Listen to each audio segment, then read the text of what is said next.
ओम श्री परमात्मने नमः। ओम नमो भगवते वासुदेवाय। जेठ मास महात्म्य अध्याय 20 की पावन कथा में हम आज सुनेंगे निर्जला एकादशी का शेष वर्णन।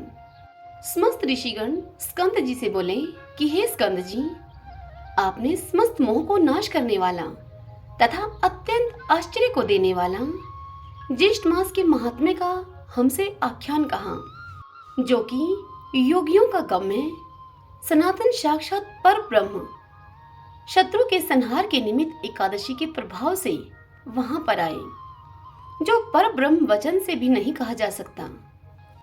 इतना कहकर पुनः ऋषि लोग कहने लगे, हे स्कंद जी, उस राजा पुलिंद ने दुखी होकर फिर क्या किया? यह सुनकर स्कंद जी बोले कि हे ऋषियों, वह शोकातुर राजा अपने कुछ बचे हुए सैनिकों के सहित शीघ्र ही अपने नगर को आ गया। तदंतर उस राजा ने अपने नगर में आकर राज्य के कार्यभार को संभाला और शत्रु के पूर्ववासियों के वचन का मन से ध्यान करता हुआ एकादशी के प्रभाव को स्मरण करने लगा, जिसको स्वयं उसने अपने नेत्रों से देखा था। इस प्रकार चिंता में मगन होकर राजा का बहुत सा समय व्यतीत हो गया और अधिक चिंता मगन रहने के कारण उसके शरीर में केवल हड्डी और चर्म मात्र ही रह गया।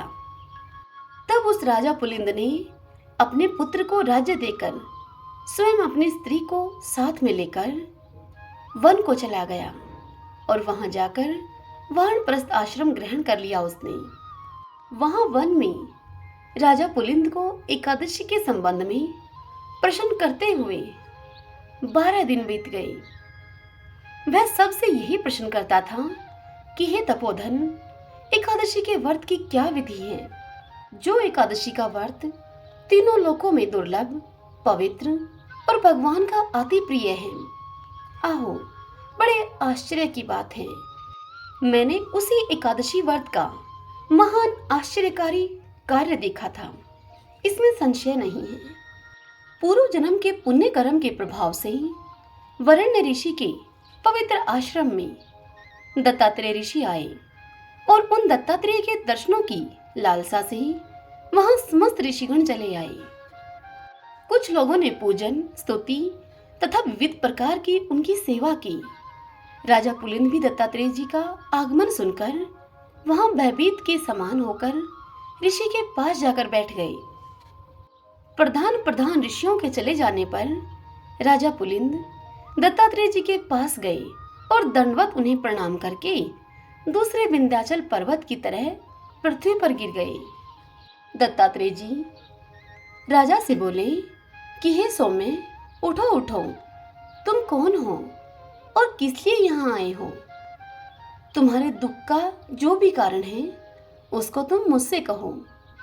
ऋषि दत्तात्रेय जी के ये वचन सुनकर अत्यंत दुखित होकर वह पुलिंद राजा नहीं उठा। तब उस राजा को दत्तात्रेय जी ने स्वयं अपने हाथों से उठाया। तब राजश्रेष्ठ पुलिंद ने उठकर दत्तात्रेय जी को अति सुंदर हृदय जानकर उनसे इस प्रकार कहा, हे ऋषिवर, जगतीतल विख्यात राजा पुलिंद हूं मैं। हे तात, थोड़े ही समय में पृथ्वी मंडल को जीतकर और गर्व में आकर मैं सेना के सहित राजा प्रचानवही के नगर को गया था। वहां जाकर उस विष्णु भगत राजा के नगर को पीड़ित करने पर कोई ग्रामवासी मेरे पास आया और मुझसे वह कहने लगा कि आज श्री हरि का पवित्र दिन है। आज और कल 2 दिन के लिए उस राजा के विषय में क्षमा करें, क्योंकि समस्त नगरवासी एकादशी व्रत में लीन हैं। उस ग्रामवासी की वार्ता को सुनकर मैंने गर्व में भरकर क्रोध से उसके वचनों का अपमान किया। उसके वचन मेरी बुद्धि और मति को गर्व से न छुड़ा सके। इसके पश्चात सूर्यास्त हो जाने पर असंख्य विष्णुदूत अनेक रूपों में वहां आकर युद्ध करने लगे। उन विष्णुदूतों ने समुद्र के समान मेरी समस्त सेना को भक्षण कर लिया। अपने प्राण मात्र रह जाने पर हम लोग भागकर अपने नगर में चले आए। उसी समय से मैंने राज्य, पुत्र, धन का त्याग, तामसी वृत्ति का आश्रय ले लिया। अब आज आपके चरण कमलों के दर्शन करके मैं कृतकृत्य हो गया हूँ। हे ऋषिवर, मैं धन्य हूँ तथा मेरे पूर्वज भी पुण्यशाली थे, जो कि आज देवताओं से भी पूजित आपके चरण कमलों का मुझे दर्शन हुआ है। हे भगवान, एकादशी नाम वाला व्रत कैसा होता है और किस विधि से इस व्रत को किया जाता है, उसे आप संक्षेप में मुझसे कहिए, क्योंकि मैं आपकी शरणागत हूँ। अन्यथा मैं शैल्य के समान अपने प्राणों का त्याग कर दूंगा। राजा पुलिंद के द्वारा इन वचनों को सुनकर सब वृतांतों को जानने वाले दत्तात्रेय जी उसी समय राजा पुलिंद को दोनों हाथों में आलिंगन करके और दयाद्र चित्त होकर मधुसूदन भगवान के एकादशी व्रत के विधान का वर्णन करने लगे। इति श्री ज्येष्ठ मास महात्म्ये निर्जला एकादशी व्रत वर्णनम विंशो अध्याय संपूर्ण। ओम नमो भगवते वासुदेवाय। आइए अब हम श्री राम जी की कथा सुनते हैं। सभी बोलिए श्री रामचंद्र भगवान की जय। सूत जी ऋषियों से कहते हैं कि हे विप्रवरों, तदंतर परम दयालु दशरथ नंदन श्री रामचंद्र जी की ओर देखकर हनुमान जी ने पृथ्वी पर दंड की भांति गिरकर साष्टांग उन्हें प्रणाम किया और हाथ जोड़कर श्रवण सुखद स्तोत्रों के द्वारा भगवान जानकीनाथ का सत्वन किया। हनुमान जी बोले कि सबकी उत्पत्ति के आदि कारण सर्वव्यापी श्री हरि स्वरूप श्री रामचंद्र जी को नमस्कार है। आदिदेव पुराण पुरुष भगवान गदाधर को नमस्कार है। पुष्प के आसन पर नित्य विराजमान होने वाले महात्मा श्री रघुनाथ जी को नमस्कार है। हे प्रभु, हर्ष में भरे हुए वानरों का समुदाय आपके युगल चरणारविंदों की सेवा करता है, आपको नमस्कार है। राक्षस राज रावण को पीस डालने वाले तथा संपूर्ण जगत का अभीष्ट सिद्ध करने वाले श्री रामचंद्र जी को नमस्कार है। आपके सहस्त्रों मस्तक, सहस्त्रों चरण और सहस्त्रों नेत्र हैं। आप विशुद्ध विष्णु स्वरूप राघवेंद्र को नमस्कार हैं। आप भक्तों की पीड़ा को दूर करने वाले तथा सीता जी के प्राण वल्लभ हैं, आपको नमस्कार है। दैत्यराज हिरण्यकशिपु के वक्ष स्थल को विदीर्ण करने वाले आप नरसिंह रूपधारी भगवान विष्णु को नमस्कार है। अपनी दाढ़ों पर पृथ्वी को उठाने वाले भगवान वराह को आपको नमस्कार है। बलि के यज्ञ को भंग करने वाले आप भगवान त्रिविक्रम को नमस्कार है। वामन रूपधारी भगवान को नमस्कार है। अपनी पीठ पर महान मंत्राचल धारण करने वाले भगवान कश्यप को नमस्कार है। तीनों वेदों की सुरक्षा करने वाले मत्स्य रूपधारी भगवान को नमस्कार है। क्षत्रियों का अंत करने वाले परशुराम रूपी राम को नमस्कार है। राक्षसों का नाश करने वाले आपको नमस्कार है। राघवेंद्र का रूप धारण करने वाले आपको नमस्कार है।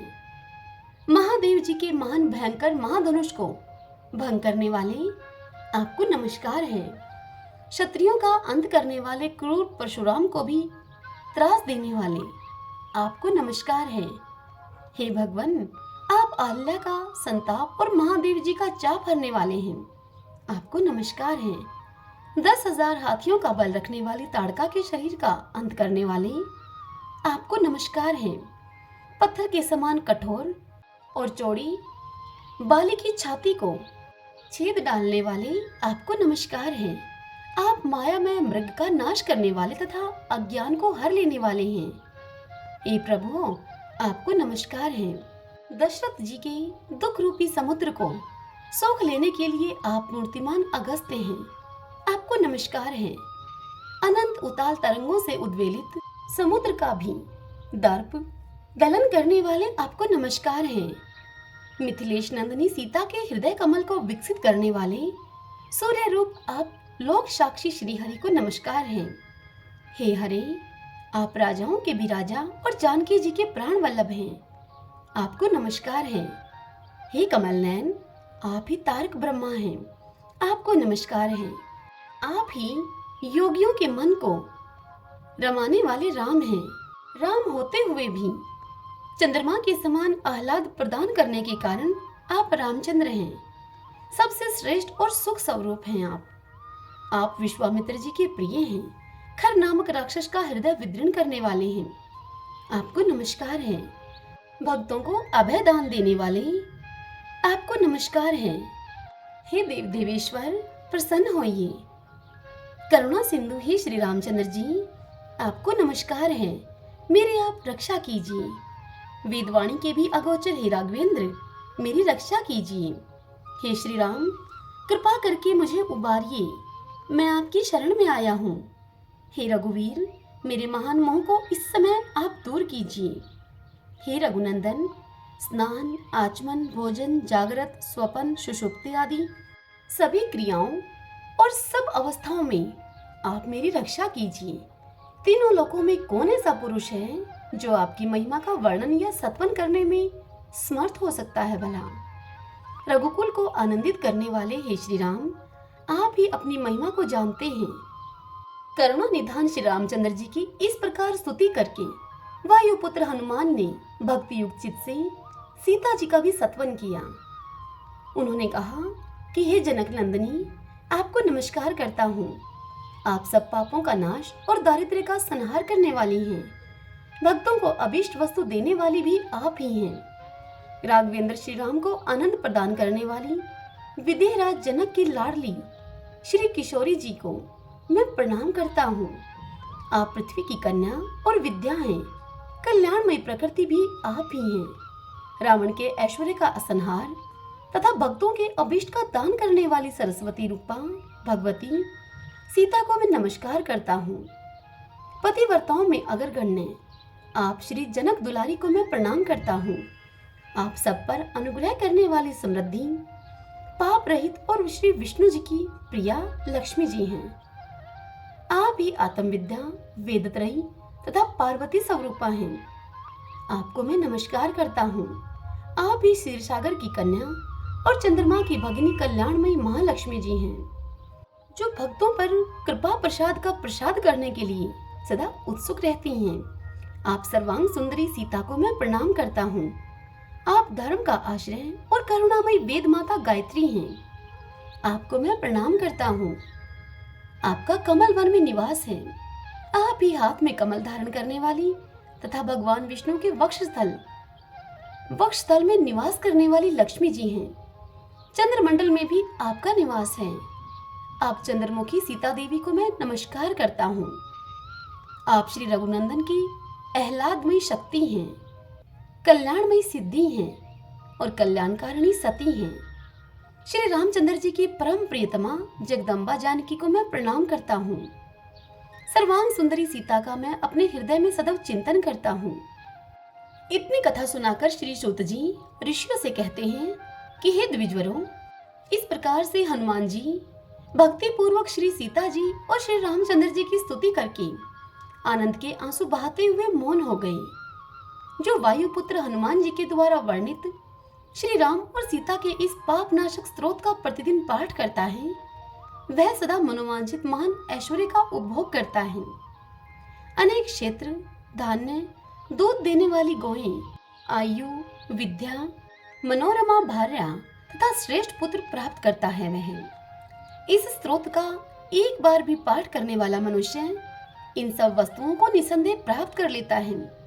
इसके पाठ से मनुष्य नरक में नहीं पड़ता है। उसके ब्रह्म हत्या आदि बड़े बड़े पाप नष्ट हो जाते हैं। वह सब पापों से मुक्त होकर देहवसान होने पर मोक्ष को पा लेता है। तदंतर वायुपुत्र हनुमान जी ने श्री रामेश्वर के उत्तम भाग में भगवान श्री रामचंद्र जी की आज्ञा के अनुसार अपने द्वारा लाए हुए शिवलिंग को स्थापित किया। श्री सूत जी कहते हैं कि हे मुनिवरों, प्राचीन काल में पांड्य देश में शंकर नाम से प्रसिद्ध एक राजा हो गए हैं। वे राजा बड़े ब्राह्मण भक्त, सत्य प्रतिज्ञ, यज्ञनिष्ठ तथा धर्मात्मा थे।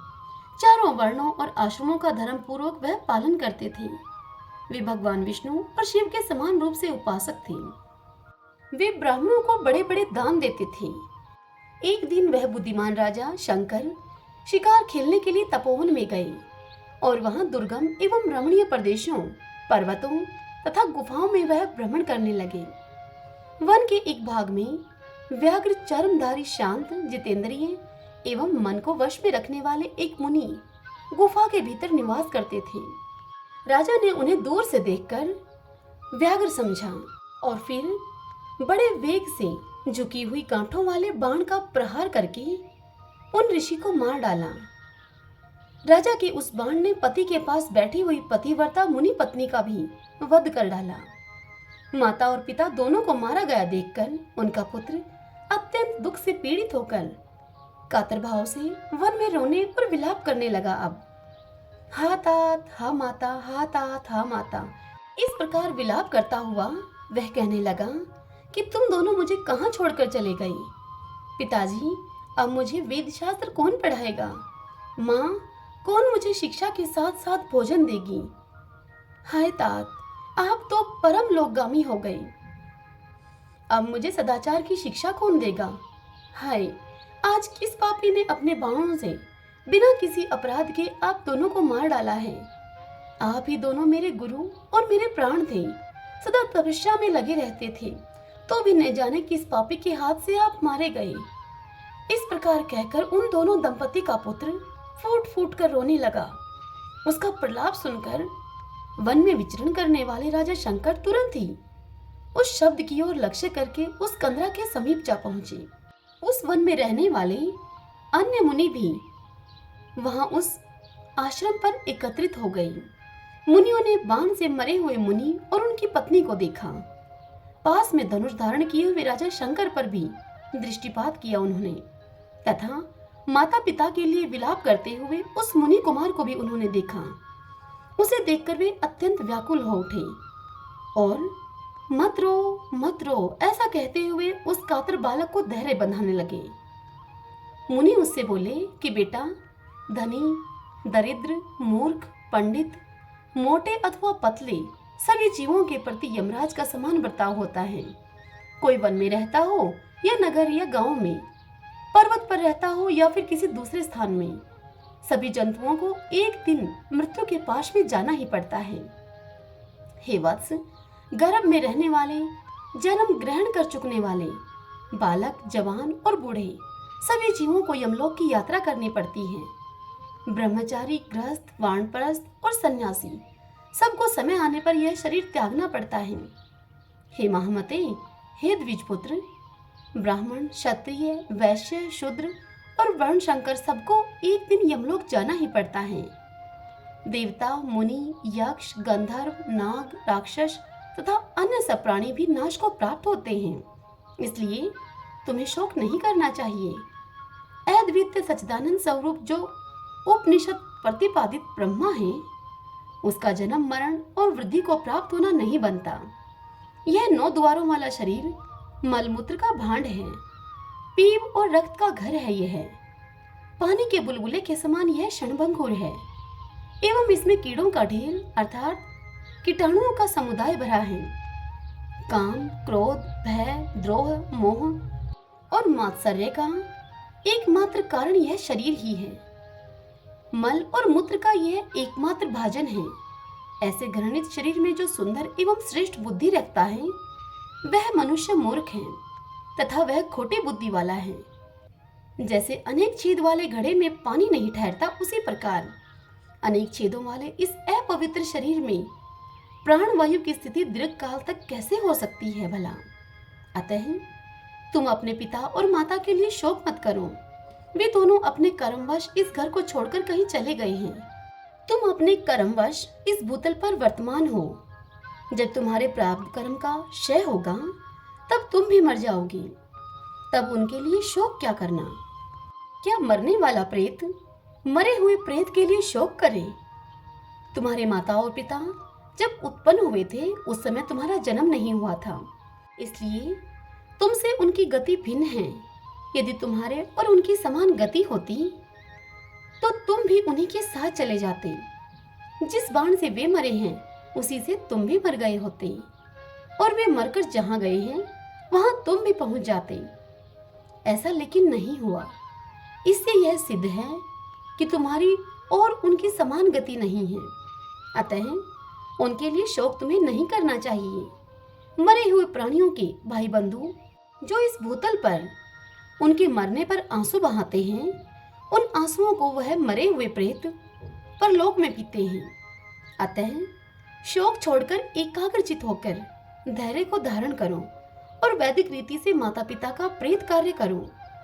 तुम्हारे माता और पिता बाण के आघात से मरे हैं, अतः उस दोष की शांति के लिए इनकी अस्थियां लेकर रामेश्वर शिव के क्षेत्र में मुक्तिदायक राम सेतु में स्थापित करो तथा सपिंडीकरण आदि श्राद्ध भी वहीं करो जाकर। इससे उनके दुर्मृत्यु जनित दोष की शांति हो जाएगी। उन समस्त मुनियों के ऐसा कहे जाने पर शाककल्य पुत्र जांगल ने माता पिता के सब अंत्येष्टि संस्कार किए। तत्पश्चात दूसरे दिन उनकी अस्थियां लेकर वह हालाश्य क्षेत्र में गए। हालाश्य क्षेत्र से रामेश्वर क्षेत्र में जाकर मुनियों के बताए अनुसार वहां उन अस्थियों को उन्होंने डाल दिया और वहीं रहकर 1 वर्ष पूरा होने तक शव श्राद्ध आदि कार्य संपन्न किए। वर्ष भर निवास करने के पश्चात एक दिन जांगल मुनि ने रात को सपने में अपने माता पिता को देखा। उन दोनों ने अपने अपने हाथों में शंख, चक्र, गदा आदि धारण कर रखे थे। दोनों ने ही पद्म माला और तुलसी की माला से विभूषित होकर गरुड़ की पीठ पर बैठे हुए थे। उनके कानों में मकराकृति के कुंडल झिलमिला रहे थे। कौस्तुभ मणि उनके वक्षस्थल को अलंकृत कर रही थी और वे दोनों पीत वस्त्र धारण करके अतिशय शोभा पा रहे थे। मुनि पुत्र ने इस प्रकार की झांकी में माता पिता का दर्शन करके मन ही मन बड़ी प्रसन्नता का अनुभव किया। तदंतर जांगल मुनि पुनः अपने आश्रम पर आकर सुख पूर्वक रहने लगे। उन्होंने माता पिता के विषय में सपने में देखा हुआ वृतांत वहां के सब ब्राह्मणों को बड़ी प्रसन्नता के साथ सुनाया।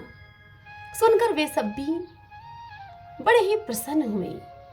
इधर जांगल को अंत्येष्टि संस्कार का आदेश देने के बाद राजा शंकर की ओर देखकर उन सभी महर्षियों ने उस समय बड़ा क्रोध किया। वे उन्हें कोसते हुए बोले कि हे महामूर्ख पांडे नरेश, तूने क्रूरतावश ब्राह्मण की हत्या की है। तुझे स्त्री हत्या और ब्रह्मा हत्या का पाप लगा है। अतः तू प्रज्वलित अग्नि में जलकर अपने शरीर का त्याग कर दे, अन्यथा सैकड़ों प्रायश्चित करने पर भी तेरी शुद्धि न होगी। तेरे साथ वार्तालाप करने मात्र से दूसरों को भारी पाप लगेगा। मुनियों के ऐसा कहे जाने पर राजा शंकर ने उनसे कहा कि हे महात्माओं, ऐसा ही हो। मैं ब्रह्म हत्या की शुद्धि के लिए आपके समीप प्रज्वलित अग्नि में अपने शरीर की आहुति दे दूंगा। आप लोग मुझ पर अनुग्रह करें, जिससे कि शरीर त्याग देने पर मेरा यह पातक नष्ट हो जाए। सब मुनियों से ऐसा कहकर पांडे नरेश ने अपने मंत्रियों को बुलाकर इस प्रकार कहा। पांडे नरेश ने कहा कि हे सचिवगण, मैंने अनजाने में ब्रह्म हत्या तथा क्रूरतापूर्ण स्त्री हत्या कर डाली है, जो महानरक प्रदान करने वाली है। इस पातक की शुद्धि के लिए मैं बड़ी बड़ी लपटों वाली प्रज्वलित अग्नि में मुनियों की आज्ञा से अपने शरीर को त्याग दूंगा। तुम जल्दी काष्ठ लेकर आओ और उसके द्वारा अग्नि को प्रज्वलित करो। मेरे पुत्र सुरुचि को शीघ्र ही राज सिंहासन पर बिठा दो। अपने राजा के इस प्रकार आज्ञा देने पर समस्त मंत्री लोग रोने लगे और बोले कि हे पांडेनाथ, हे महाराज, आप तो शत्रुओं पर भी स्नेह रखने वाले हैं। हम सबको आपने सदा पुत्र की भांति पाला है। हम आपके बिना देवपुरी के समान सुंदर अपनी राजधानी में प्रवेश नहीं करेंगे। हम सब भी आपके साथ महाकाष्ठों के द्वारा प्रज्वलित अग्नि में प्रवेश कर जाएंगे। मंत्रियों का प्रलाप सुनकर पांडे नरेश शंकर ने उन्हें समझाते हुए इस प्रकार कहा। उस राजा ने कहा कि हे मंत्रियों, मुझ महापातक की राजा को लेकर तुम क्या करोगे? अग्नि में प्रवेश करने के लिए शीघ्र काष्ठ एकत्रित करो तुम। उनके ऐसा कहने पर सभी मंत्री लोग शीघ्र ही काष्ठ ले आए। राजा शंकर ने देखा कि काष्ठों के द्वारा अग्नि प्रज्वलित हो चुकी है। तब उन्होंने स्नान और आचमन करके शुद्ध चित्त होकर मुनियों के समीप उस अग्नि की परिक्रमा की। फिर उन मुनियों की भी परिक्रमा करके अग्नि और मुनि दोनों को ही उन्होंने प्रणाम किया। उसके बाद भगवान शंकर का ध्यान करते हुए राजा धैर्य पूर्वक जो ही अग्नि में गिरने को तैयार हुए, त्यों ही सब ऋषि मुनियों के सुनते सुनते एक आकाशवाणी हुई। आकाशवाणी ने कहा कि हे राजा शंकर, तुम अभी अग्नि में प्रवेश न करो। हे महामते, तुम्हें ब्रह्म हत्या के कारण भय नहीं होना चाहिए। दक्षिण समुद्र के किनारे गंधमादन पर्वत महापातकों का नाश करने वाले परम पुण्यमय राम सेतु में श्री रामचंद्र जी के द्वारा स्थापित जो रामेश्वर नामक शिवलिंग है, उसकी 1 वर्ष तक तीनों समय भक्ति पूर्वक तुम सेवा करो। भगवान रामेश्वर की परिक्रमा पूर्वक उन्हें नमस्कार करो, उनका महाअभिषेक करो और प्रतिदिन नाना प्रकार का नैवेद्य निवेदन करो। चंदन, अगर और कपूर के द्वारा श्री रामलिंग की पूजा करो। 2 बार गाय के घी से भगवान का अभिषेक कराओ। प्रतिदिन 2 बार गौ के दूध से और 1 द्रोण शहद से उस शिवलिंग को नहलाओ। नित्य प्रति खीर से भगवान को नैवेद्य लगाओ तथा रोज रोज रात में तिल के तेल से दीपक जलाकर दीपदान के द्वारा आराधना करो। हे महाराज, रामेश्वर शिव की इस प्रकार उपासना करने से तुम्हारी स्त्री हत्या और ब्रह्म हत्या तत्काल नष्ट हो जाएगी।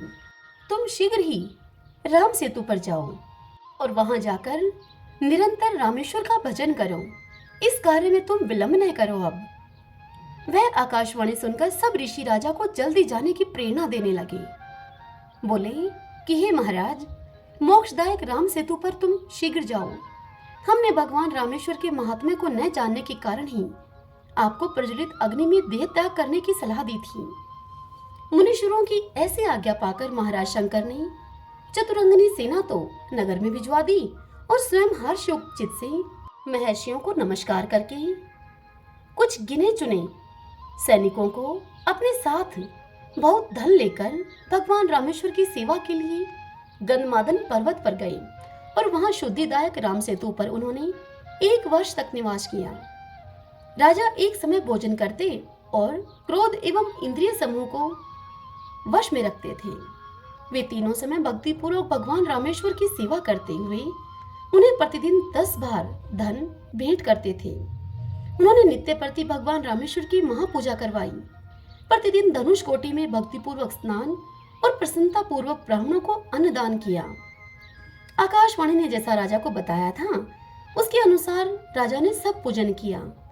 इस प्रकार 1 वर्ष पूरा होने पर राजा शंकर ने संतुष्ट चित्त होकर दया निधान भगवान रामेश्वर का इस प्रकार से सत्वन किया। वह राजा बोले, मैं सबके ईश्वर रुद्र को नमस्कार करता हूँ। रामेश्वर नाम से प्रसिद्ध भगवान उमापति को मैं प्रणाम करता हूँ। हे देव, कृपा करके मेरी रक्षा कीजिए और मेरी ब्रह्म हत्याओं को शीघ्र ही जला डालिए। त्रिपुरासुर का नाश करने वाले हे महादेव, आप कालकूट विष को भक्षण करने वाले हैं। हे दया सिंधु, आप मेरी रक्षा करें और मुझे स्त्री हत्या रूपी पाप से छुड़ाएं। गंगाधर, हे विरूपाक्ष, हे रामनाथ, हे त्रिलोचन प्रभु, आप अपनी कृपा दृष्टि से मेरा पालन कीजिए। हे विभो, मेरा पातक आप नष्ट कर दीजिए। हे कमारे, आप भक्तों की मनोवांछित कामनाओं को देने वाले हैं। हे रामेश्वर, मुझ पर कृपा कटाक्ष कीजिए। हे दुर्जटे, मुझे शुद्ध बना लीजिए। मार्कंडे जी को भय से बचाने वाले आप मृत्युंजय, आप अविनाशी शिव हैं। भगवती गिरिराज नंदिनी आपके आधे अंग में निवास करती हैं। आपको नमस्कार है। आप मुझे पाप रहित कीजिए। रुद्राक्ष की माला से विभूषित चंद्रशेखर भगवान शंकर, आप मुझे वैदिक सदाचार के योग्य बना दीजिए। आपको नमस्कार है। रामेश्वर देव को नमस्कार है। आप मुझे शुद्धि देने वाले हो। जो अनंत स्वरूप और सच्चिदानंद घन हैं, उन रामेश्वर शिव को मैं बारंबार प्रणाम करता हूँ। मेरा पातक नष्ट हो जाए। इस प्रकार रामेश्वर महादेव की भक्ति पूर्वक स्तुति करते हुए उस राजा शंकर के मुख से अत्यंत भयानक ब्रह्म हत्या निकली, जो नीले वस्त्र धारण करने वाली और अत्यंत क्रूर थी। उसके सिर के बाल रक्त की भांति लाल थे। राजा के मुख से निकली हुई उस बीभत्स ब्रह्म हत्या को भगवान शंकर की आज्ञा से भैरव ने त्रिशूल से मार डाला। तब भगवान रामेश्वर ने राजा से कहा कि हे पांडे नरेश महाराज, मैं तुम्हारे इस स्तोत्र से प्रसन्न होकर तुम्हें वर देना चाहता हूँ।